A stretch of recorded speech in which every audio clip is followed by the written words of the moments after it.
Yeah. Here we go. We're gonna do it.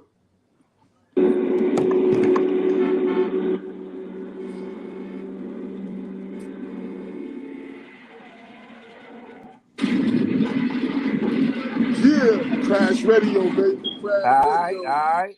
Let's get it. Yeah. Yeah. On the Yeah. eye. Yes, sir. Crash Radio. Let's go. All right. That's what's up. What's up? Yo, ladies and gentlemen, I'm your host, BGL. Crash Radio. Got my man Reggie Reg and Legendary Crash. Ooh, in the building. Got my man Bobby Milk. Yes, sir. What's up? Dímelo. Got my man from Philly. The Philly. Let's get it. On the Right. eye. So what we're gonna indulge in a lot of hip hop history, some stories. Some of your cats probably gonna be familiar with. Some of y'all probably not gonna be familiar with. Because it's about the history of hip hop, and we just want y'all to grow and learn with us, and we gonna go and learn with y'all. You know what I'm saying? So, boom, here we go. We're gonna set it off. Milk. I'm starting off with you. Yes, sir. Yes, sir. Let everybody know. Bobby Milk. Everybody, Bobby Milk. Music inspired me to learn the knowledge of hip hop, all type of music. Right here with this group, I'm bringing out the fan base side of this podcast. Growing up in the Bronx, listening to the radio, recording everything off the radio. And when I got nice, I used to make tapes for the neighborhood. All my people out there remember me. I still owe a couple of people tapes, so don't get mad. But yes, I'm bringing you the fan base of this podcast.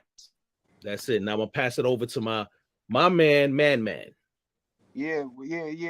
It's your boy Man on the eye, man. Straight coming out of Philly, man. Originally from Brooklyn, but lived in Philly and shit my whole life, man. And I'm here, man, from Big Cuz L. And I'm here with all the rest of the brothers that's inside here, Reg and Milk, man. We gonna make this shit work, man. Let's make it happen. Sure. Reggie Reg, what's going on, baby? All right, Reggie Reg from the legendary Crash Crew, yes, hip hop pioneer, legend, 1977 and beyond. Harlem's finest. Crash Crew in the building. The Crash is rocking on the radio. Yeah. Let's get it. Come on. Yeah. Let's get it. Hey, yo, Reg, man, a lot of people probably don't know, man. Me and you, like, we went like way back, man. And yeah, man. We both was like just grinding, and you know what I'm saying. And big No shout doubt. out to the rest of the Crash Crew and the fans that follow Crash Crews. But I'm gonna go right into it. I wanna get right into it. I mean, a lot of stuff that I already know, but people don't know. So first of all, what I want to ask you is, how did it feel to be like a hip hop artist, a superstar, you know what I'm saying, from the PJs, being in the PJs, watching all this stuff transpire and people looking up to you, man? Well, I'll tell you, it was brand new. It was brand new at 17 years old, coming out of Lincoln Projects, ghetto fabulous, ghetto superstar, you know what I'm saying, urban superstar and stuff. It was pretty different, you know what I'm saying? Being the eighth hit record in hip hop, Hot Pot Rap, 1979, 1980, coming out, people asking for autographs, chasing you down, girls everywhere. Yeah. Homeboys on the, on it all the time and stuff. It was pretty different, man, for a young cat like myself in Harlem. You know what I'm saying? Could imagine. You know what I'm saying? It was different, man. It was definitely different. You know what I'm saying? Harlem coming up, and in the 80s, like that. You know what I'm saying? Was definitely a good point in my life. You know what I'm saying? Being a young cat, being respected in the streets, You know what I'm saying? Carrying yourself with some dignity and stuff like that. It was definitely good. It was definitely I want to good. say this though. I want to say this here, not to interrupt, but how did you get started becoming a rapper? Like what was the process back then? Because rap was new, and you had people just doing music just for the love of it. Like what was the start? Like what was the process before you even grabbed the mic to even represent, to create Crash Crew and Reggie Rags? Loving music in general.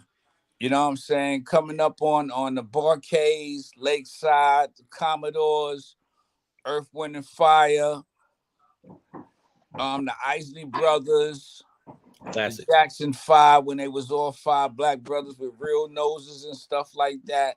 You know what I'm saying? The Osmonds, the Temptations, the Four Tops.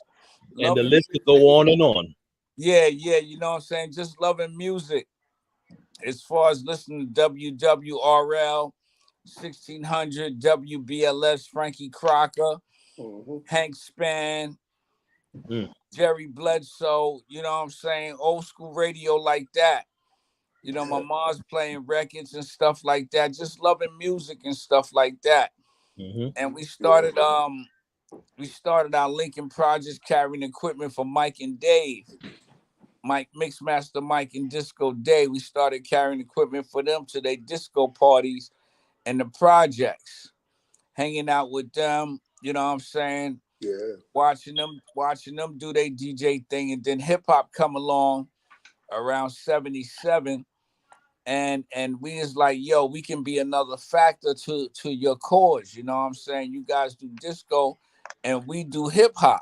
You know what I'm saying? So they was the disco factor of the group, and we was the hip hop factor. So we started buying our own records at Downstairs Records, and Mike and Dave taught us how to DJ and stuff like that. And we started DJing, going to the Renaissance, checking out Donald D, B Fat, Sapphire Disco Crew, Love Bus Starsky, Mike G, you know what I'm saying? Al B, B Fats. And then from there, we started listening to mixtapes, cassette tapes, and stuff with Grandmaster Flash and the Funky 4+1 More. And we decided to start our own hip-hop group called the Crash Crew. Now, first we was called the Force of the 5 MCs. Right.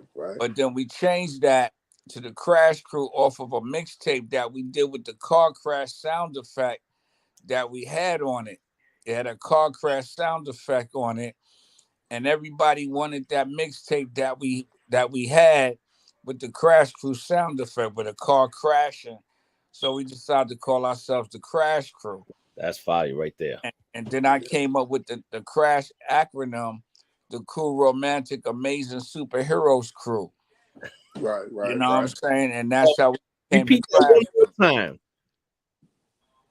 What's that? I said repeat that one more time. Crash.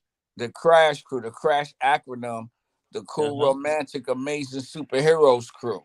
Nice, man. Nice. Yeah, the Crash Crew. So we came up with that in 1977. And by 1979, we had recorded a song at a commercial editing studio, which was called High Power Rap. We didn't have no money for labels and stuff like that. We printed up at Sunshine Distribution on 125th Street for $250. I remember. And we printed up one-sided records. One-sided records. We ain't had no B-side. We ain't had no money for the B-side. We ain't had no B-side. It was a one-sided record. We printed it up, and it was High Power Rap, and it took the streets by storm. You know what I'm saying? Took the streets by storm. Yeah. And we was selling out the back of the trunk of Mike and Dave's Cougar. Mike had a 1980 Cougar. And we would sell the records and take them to record stores and to our parties, and we sell it for $5 a pop out the trunk of his car. And then all of a sudden, Sugar Hill Records approached us, and we signed to them in 1981. Okay. 1981. And then from there, the rest is history. We did We Wanna Rock with Mean Machine, the first Hispanic group in hip hop to record a music record. We recorded with them in the same studio on that day. And a lot of stories go on with that. You know what I'm saying? We did Breaking Bells. We did We Are Known as MCs. Then we did our big hit, The Crash is Rocking on the Radio. And then Sugar Hill got closed down, you know what I'm saying, through some shady business errors and stuff like that. And then we got disbanded in 1985, 1984, we got disbanded. And we did another record with Curtis Hamilton, World of World Records, The Crash is Back, with Teddy Riley, and Red Alert produced it and stuff like that. And that wasn't too good, but by 1988, 1989, we were definitely done. You know what I'm saying? As a hip hop group, as far as in hip hop. Yeah. So like I said, you know, it's like, you know, it's like when I came on the scene, when the hip hop, because we talking about like the 70s, early 80s, because you know, I went away for a little while to the military in the early 80s. And it's like, we talking about stuff like when I was like in high school, and we was hearing what was going on up in Harlem and stuff going on in the Bronx, and Brooklyn had, you know, we're gonna get into that probably like in the next episode, but Brooklyn had its way of how hip hop started and who was who in Brooklyn and the Bronx as well. The Bronx, Queens, everybody had their time. Juice Crew, I remember BLS. WKTU 92. That's right. All that stuff. You know what I'm saying? You know what I'm saying? Frankie, all that was rocking. Yeah, and I remember like a lot of people, they really didn't Chuck take Leonard and stuff. Yeah, didn't take the hip hop. Like they thought hip hop was like they a thought fad. we was it was a fad. They thought it was a fad, but they also thought that we was not creating, but we was like stealing people's music because we looked at the break parts of certain records, and that's what we right. Which was disco, which it all started off like he said, disco. It was the break beats on the disco records. But it was more so not even just like disco. I mean, disco was a part of it, Lito, you know. So I'm saying it's just that when music back in the days it was no hip hop or R&B, it was just music. Right. So you could have went from listening to like the dudes who make like Trans, Europe, Express. There was some German dudes, you know what I'm saying? They had nothing to do with hip hop culture, but that we took that, and that was a breaking beat for us. And so you could have went from James Brown on the radio to Barry Manilow. You know what I'm saying? It wasn't any part of the beat that had an instrumental, had an instrumental part to it, a little percussion part, a little bass and drum part to it. We was able to take that and manipulate that because there was no sampling and make it happen. It was just looping the beat. So DJs would have, first of all, you had a penny on your needle, you know what I'm saying? To hold the weight down. And then it was like, you had tapes, you know where the break part was at, and you're gonna continuously play that break part, so people could dance and get their groove, you know, happening. And then if you had somebody that wanted to grab the mic, 'cause I remember when we first started grabbing them, that was like in the projects and in the house parties, and my uncle was DJing, and he was like, after we came from carrying records and setting up his stuff for him, it's like, you know, Auntie Sue, you know what to do. This is your cue. It's like then it went on from there. But you also had like Jocko, can you rap? So people was putting work in King Tim the Third. You know what I'm saying? So we can go back on, you know, how hip hop started. But we all came from carrying records. We all came from the music, running the wires, and when it was all over, we got to pack them records back up and get them back to where they need to be. The speakers too, you know what I'm saying? So it's like when we come into like brothers such as Man, it's like, you know, we were doing hip hop, we were doing music, and that inspired him. Even though, you know, they moved to Philly, that part of my family, my cousin, God bless the dead, you know, God the soul, Sam, he moved his family to Philly, but he never lost, the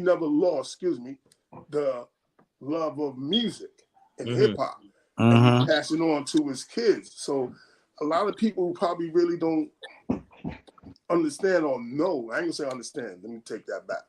Know that he was a part of the Philly scene. You know what I'm saying? Coming up with music definitely did it. That shit is running. It runs inside our blood, man.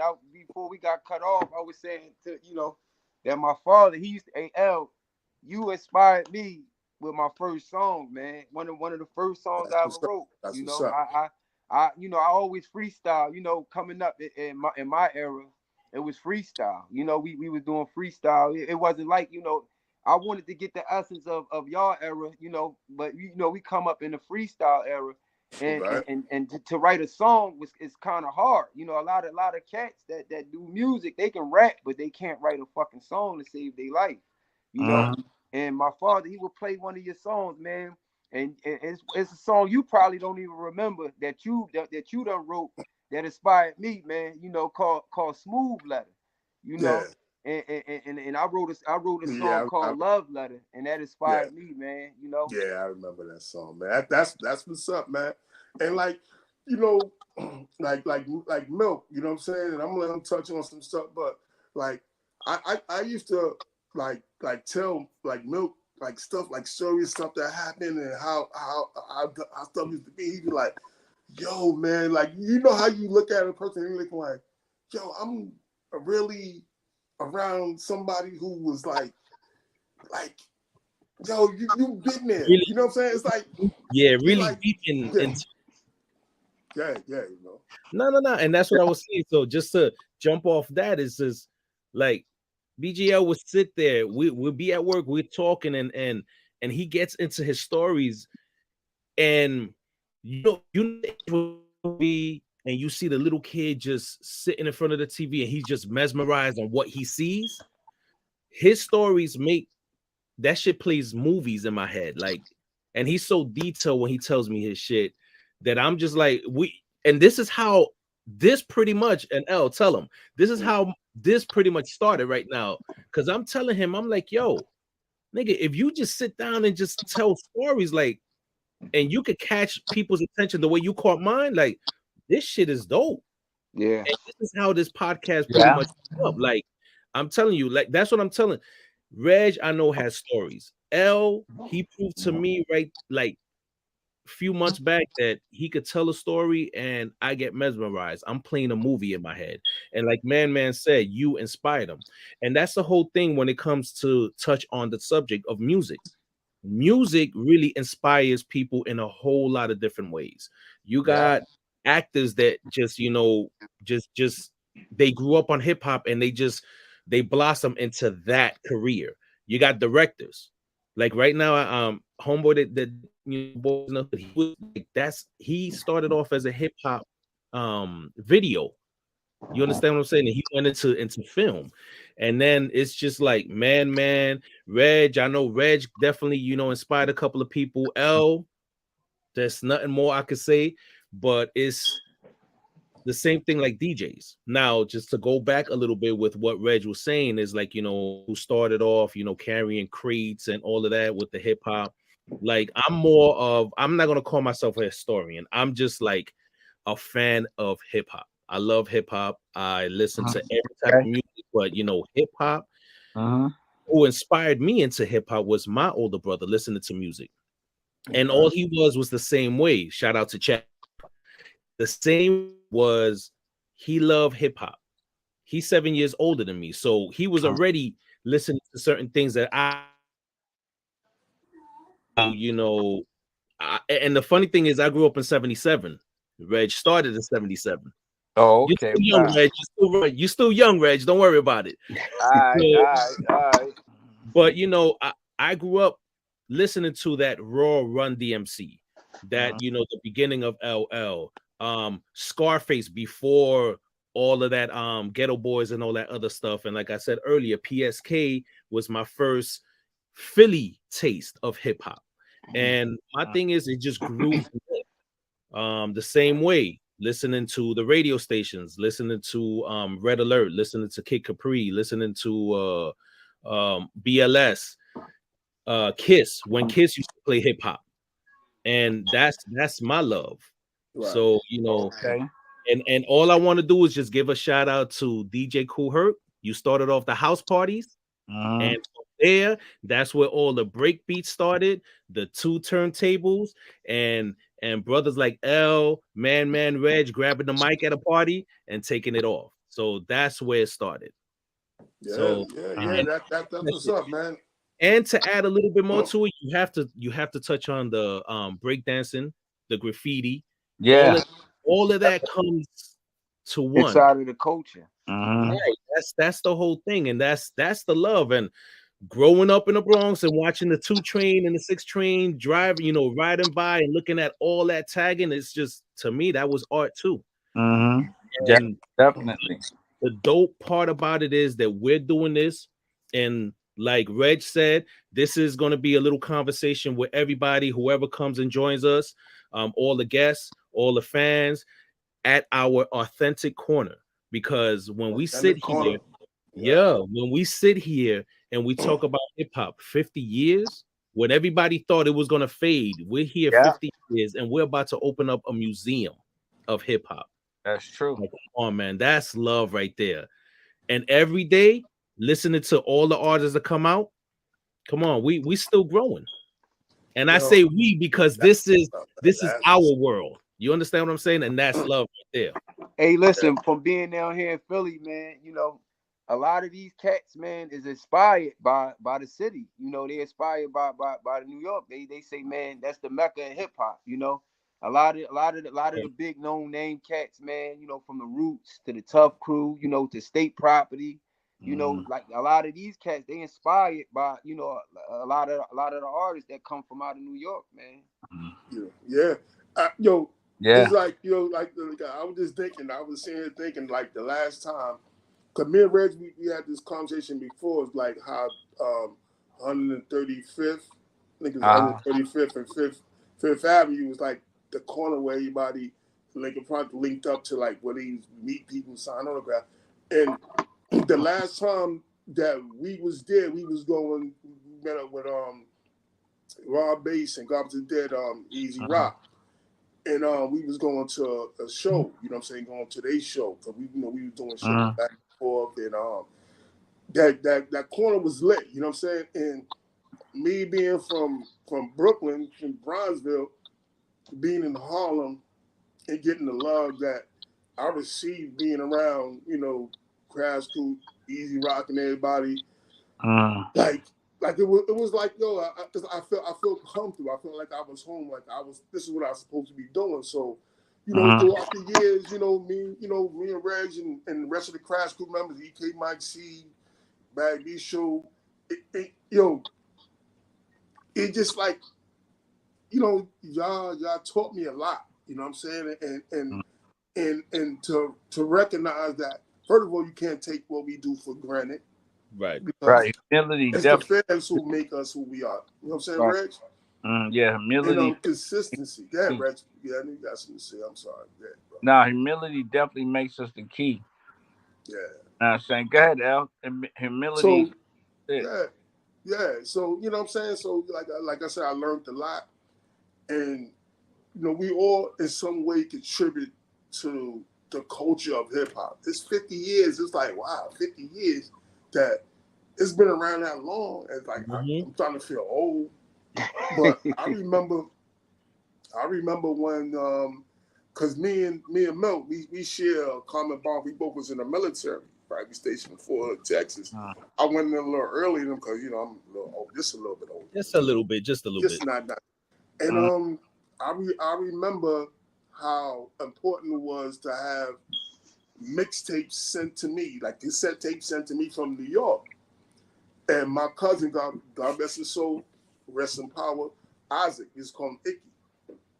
And he used to tape every time hip hop came on the radio, the little segment before like Fridays that you had a Mr. Magic, everybody, you know what I'm saying? Before we was a Juice Crew, was just hip hop. It was like I look forward to those tapes coming like every week, and I was like in Texas, Fort Hood, Killeen, Texas, driving around in my Buick LeSabre, and I'm playing hip hop music from New York. People were like, yo. And I remember when the West Coast started rapping, you know what I'm saying? And I'm like, what the hell is this? You know what I'm saying? The only cat that I can really say that I respected was giving a shout out to DOC. I'm the Diggy, yeah. Cause that dude, he was where we were. All that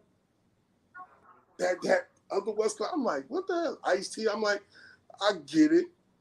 I know I'm not in Kansas anymore, so I get it. You get it.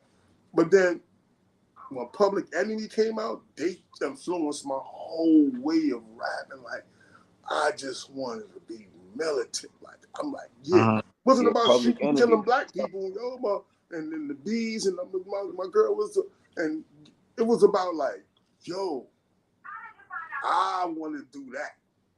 So one of the next episodes coming up, I'm gonna bring me and Reggie. I know June, you know what I'm saying, and because he the one lit my fire to say, you want to rap? I'm like, yeah. He's like, yeah, little stuff in his house, and we used to be making songs in Texas, man. And you couldn't tell me I wasn't the best rapper, man. You couldn't tell me. Like, yeah, and the black man, and the man. And I'm like, so I got back to Brooklyn, and they brought me right down, like, back down to earth. They brought me back down to earth so fast, and I said, you know what? I remember taking the real, and I left the studio. I was so tight, man. I was tight, and I left, and I was like, next time I come in the studio, I'm gonna be nice. It didn't make me say I'm not gonna do rap no more. I said I'm gonna be nice, and that's what, you know. And then with Reg running into Dow Hamilton, your cousin, you know what I'm saying? He's like, yo, man, you need to link up with my cousin Reg, man, the Crash Crew. I'm like, Eagle, man, Crash Crew, man. He's like, nah, man, L, I'm telling you, man, you need to link up with my cousin, man, And I was like, all right, man, set it up. And that's how you started. Yeah. Start doing music and stuff and going to the studio, man. But Rex, man, it's been we came so far. And, I know. You know, I ain't gonna say I'm amazed, but I'm happy that, like, man, he took it. He took that essence. Even they moved out of Brooklyn, out of New York, to Philly, and he made his way that he called me like, yo, man, I'm in the studio with Beanie Siegel and Freeway. And I'm looking at him like, and yo, I just was in Jay-Z crib, and you know what I'm saying? I'm like, yo, you know what I'm saying? That's what's up. That I lit the fire, but y'all lit the fire. You know what I'm saying? It wasn't for no Crash Crew, and no Sugar Hill Gang and Cold Crush and Furious 5. We all wouldn't be here right now. It just would have been. You know absolutely. That's true. So, Disco Fever, John Travolta. Gate Key. Studio 54. You know what I'm saying? Like, yo, Reg, like I said, man, a lot of stuff, man, that the experience that I got. Even SOBs. Remember SOBs, man? It was a little hole in the wall. I remember one time he took us to what's the thing on 125th and Lenox? The little bar they had over there, Lenox Lounge. Lenox Lounge, yeah. And I'm like, because on TV it looked like it's some big, like Apollo looked at like it was some big. You know, we got to Lenox Lounge, Red was like, yeah, we gotta go to the back. Everything is set up in the back. It was like, I swear to God, like it was like 2 feet by 2 feet. I'm like, this is the Lenox Lounge, the world famous Lenox Lounge. It was like, yeah. But you know, from being from Harlem, you welcome talent. You seen talent, you seen production, you seen whatever, and you welcomed it in. Well, not just you per se, but the Crash Crew. You know what I'm saying? G-Man, you know, I remember one time we was in the booth, and before I even know when G-Man was working for the NYPD, we in the booth, right? We kicking the chorus, and I tapped him, and I felt like some metal on his hip, Mm-hmm. and I'm like, this Negro got a gun in the booth. Mm-hmm. Because I'm gangster. I'm like, what the fuck he thinking? Then, because I didn't know he was at that time, but this is years after. I know, dude. I'm like, he just looked at me because I guess I was swinging my arms and I tapped like that, and I felt like, oh shit, this dude got a gun in the booth, not in his car, on his hip. And it just stories, man, just stuff like that, man. But we all became brothers, and we did what we had to do, man. And just like with Milk, my man Milk, I'm like, yo, listen, man, this is, I'm gonna introduce you to some cats. We gonna talk about some stories. Yeah. We gonna let people know, like, this is where they need to be at least once a week. Right. The hour, 45 minutes, just hearing the stories and feel like, yo, man, I didn't know that. I really didn't know that. I really thought it was such and such, man. Like, my first time at the Apollo, I'm like, we backstage, man. And I'm looking like the Apollo was little. But it was, who had the beef back then? It was Rakim. Yep. Large Professor. They had a beef because Large Professor, he was saying that he wrote Rakim rhymes. And I'm backstage. My man Rusty, give a shout out to my man Rusty because he was the plug into Cold Chill Records. And it was a real beef. It was like, I'm feeling like, yo, these dudes really, like, Large Professor had to do his set and take off. Because Rakim was there, and they was like, yo, dude, I want to see this dude. And I don't know if y'all ever been backstage, not probably you, Rich, I don't know if you, man, but it's like, Apollo is not, it's like big, like how people think it is on Showtime at the Apollo. It's like that it looks like a high school, like a real good high school auditorium. Yeah. I'm not gonna lie, but it's still a beautiful spot. Yeah, it's legendary. Yeah, definitely legendary. Y'all ever performed at the Apollo? Or? Yeah, man, performed at the Apollo like 3 times. Yeah. You know what I'm saying? Man, you ever been up? No, I never been to I always rolled past it. I never been to the Apollo. I always knew the history of the Apollo though. I always knew that it was some magnificent artists that come from out of the Apollo. Yeah. So let me ask you this, man. That's all right, because with this podcast, all 4 of us, y'all 2 been there. Me and Man gonna be in there interviewing somebody later on in the future. Just letting y'all know. That's the way. Big dreams. You gotta dream big so we can make it happen. That's it. Yo, man, your first time on stage, right? In front of people grabbing the mic. How nervous was you and how did you feel? And where was it?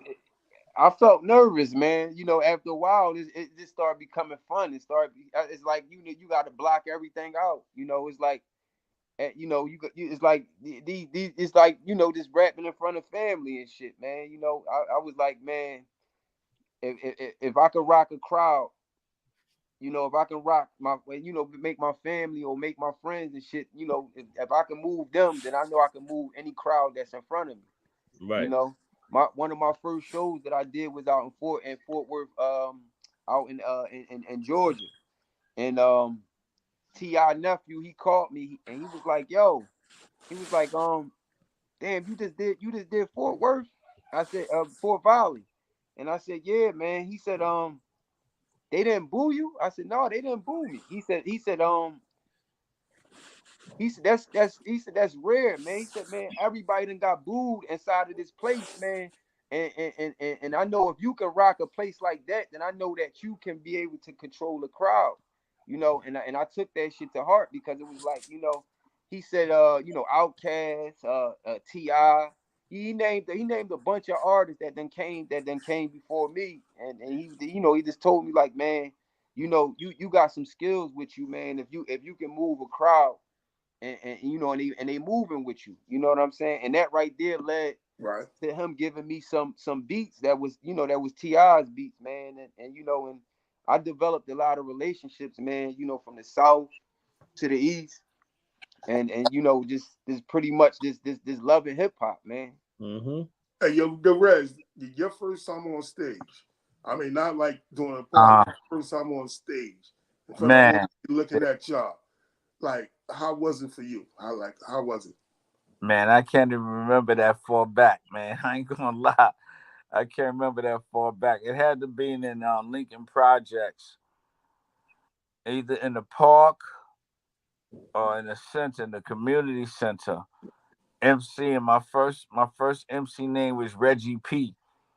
Reggie P, right? Mm-hmm. And I had some rhymes and stuff that I had wrote and stuff. And man, shit, I can't remember, but I remember the first big time on stage doing it up at 201, performing in 201. And it was astronomical, you know what I'm saying? Definitely a nice spot and definitely experience for me. Just getting up there, being nervous, you know what I'm saying, the first time, and then just blacking out and just doing it. You know what I'm saying? Just blacking out and just doing it. Just like that. Yeah, I like how to remember like like going on stage with y'all, Crash School, doing Crash School song. It's like we used to, you know what I'm saying? I put some pictures up on the Facebook page that like we went from basically like we talking and like yeah. It's like y'all next, and you just like switch, you know, flip the switch, and you just went faster, and like just got into the crowd. I'm like, oh shit, because I remember I flew in because I guess Fly Tie from Cold Chill. They were doing a show in Brooklyn, and I was telling Milk about this a little while ago, that Granddaddy IU was running late. So they like go on stage. And I was like, all right. And they set me on stage with Scoob Lover, one of the Big Daddy Kane dancers. And I can't remember who the DJ was. And the Bush Baby just got off. And they like, yo, you know, you want to be a rapper? Let's go. So I went on there, and I ain't gonna lie, like I knew my rhymes. I was ready to go. I'm kicking it. I'm like, hype. So Scoob said to me, he was like, yo, because I'm rapping, right? And I'm looking at the DJ and him, you know what I'm saying? Because they was already, Big Daddy Kane, these cats was already, he's like, yo, the audience is that way. Like, oh shit. And I just went, you know, just start like getting my stuff. But it's like I always wanted to get it, get on and get off. It took me a minute to get comfortable where I was like, it just was like fun. This was what I was supposed to do. Now, when I was a kid, man, we used to box, playing basketball and all that stuff. I never felt like comfortable like I felt with hip hop. So then, like when I started doing shows with y'all, I was like, I seen like, this is how you supposed to really command the crowd. You know what I'm saying? And when you say this, they say that. That's when I started getting comfortable. So then my shows, like when I started doing, you know, PGL, Death Blow, No Entertainment, and all that stuff, we started like expanding. And then that's the energy I gave to give a shout out to Bronzo 300, all those cats that they seen me, and I was the cat. You know what I'm saying? Like, yo, we got to be like L. As a matter of fact, we got to be better than L, because we come to his crib, they used to knock on my door, like, yo, can we ride for you? And I was like, let me see what y'all got. He was like, I'm like, yo, bye, get out of here. Because you're going to have to be nicer and better than me. And when you get in front of that crowd, and especially like how you were saying, like, where you supposed to get booed at, and you didn't get booed, it's like, that's when you know you have arrived. Like, yo, this is what I'm supposed to be doing. Right. And yo, man, it's yo, this hip hop thing, man. Like I said, I really, really, really, really love it, man, because I was there from at his birth, not as probably as where you was from, Reg, and being signed, like, but as far as doing stuff, man, I remember we was at I'm gonna bring it up in June when we interviewed him. I remember, man, at Fresh Gordon house, man, in Bed-Stuy. He lived on Van Buren Street. And Fresh Gordon was like the main producer of hip hop. Anything hip hop coming out of Brooklyn, it went through Fresh Gordon. I'm talking about Big Jazz. This one Jay-Z. This when I first even seen got to know who Jay-Z was. He was a little kid at the time.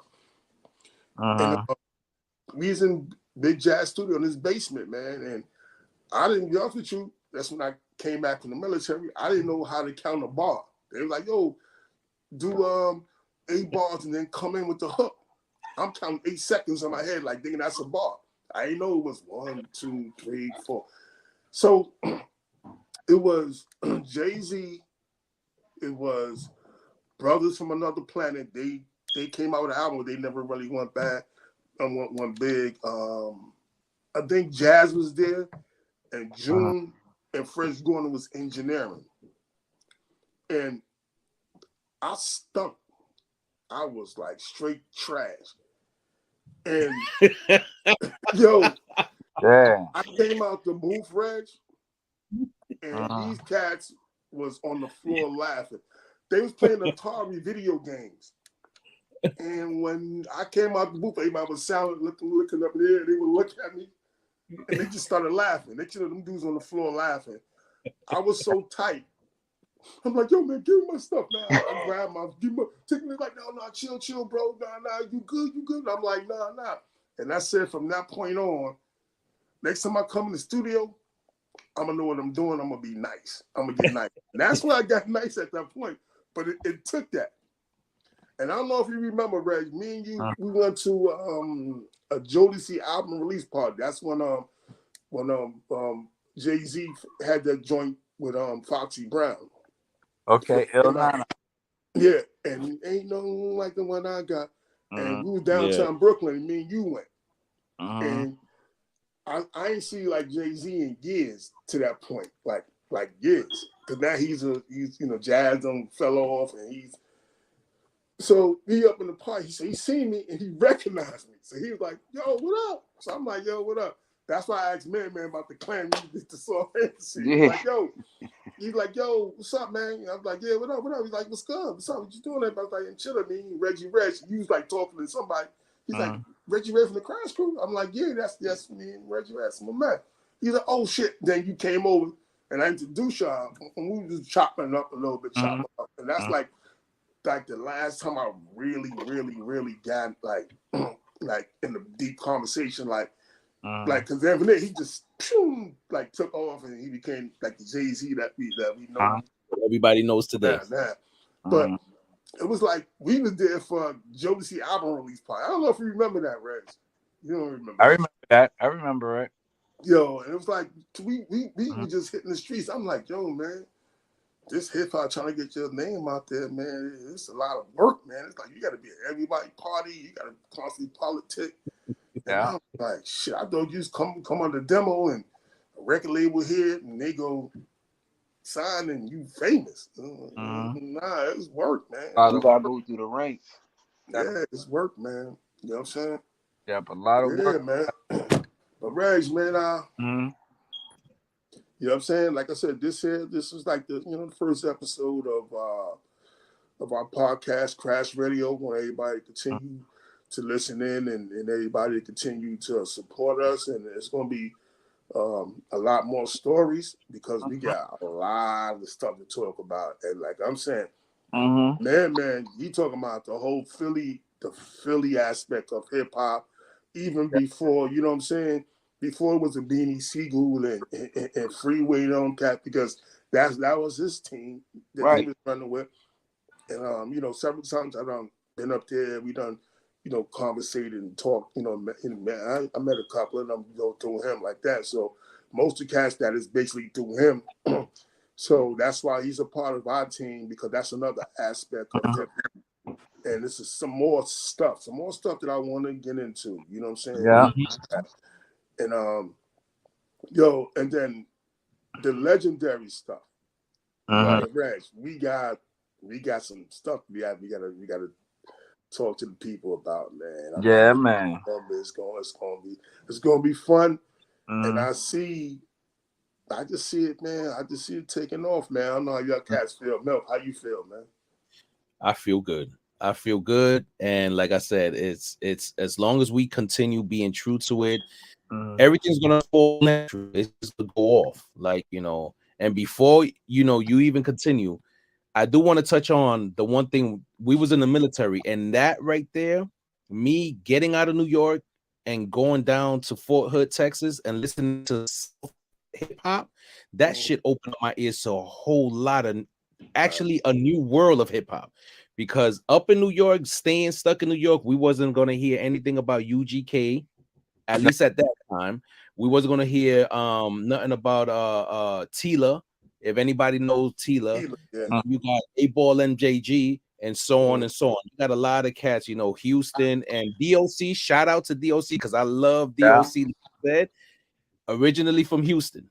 You understand? So that's another thing. And shout out to the West Coast, the NWAs, all of that, Dr. Dre, Cube, and once I left New York, that opened up Too Short. It was a whole bunch of cats. You could go on and on, and then I don't want to call it a new generation, but it was kind of the new generation, because we started listening to the older stuff. So then you got Snoop Dogg, and then you got to throw Mac 10 in there, because he was in there getting busy too. So it's, once I left New York, it opened up the world, a new world of hip hop, of everything. You got all the cats from Houston too. You got and I don't want to disrespect anybody from leaving somebody out, but Houston, Tennessee, Georgia, all of that, even Florida.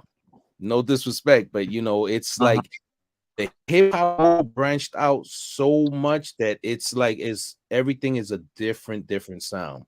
And it all started off from the seed, like Man said, from the Mecca, which was New York, which Crash Crew is up there. Crash Crew is definitely one of the seeds that planted that big tree that branched out all over the world.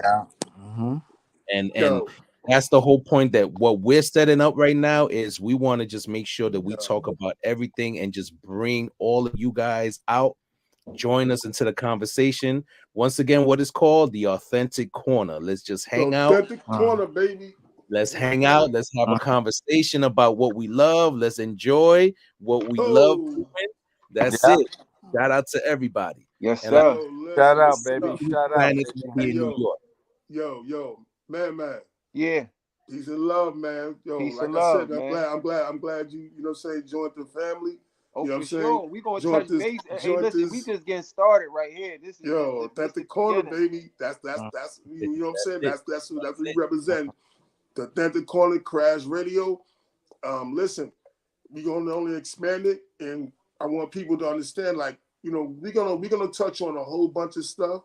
And we're also going to bring in people that we're going to interview. Like right now, everything is going to be recorded just for a little while, so we can just for the fellas to get more comfortable. And when we live, so the guests can interact, ask us questions, and we can go live for you, answer the questions and stuff like that. And we're going to have artists. We're going to bring artists on. We're going to bring people that you want to talk to and ask the questions. And they're going to give you the truth, what they've been through, and how hip hop was for them. So this is only the beginning, and I want to thank everybody that's supporting us, that's continuing to support us. And like I said, we here for the people.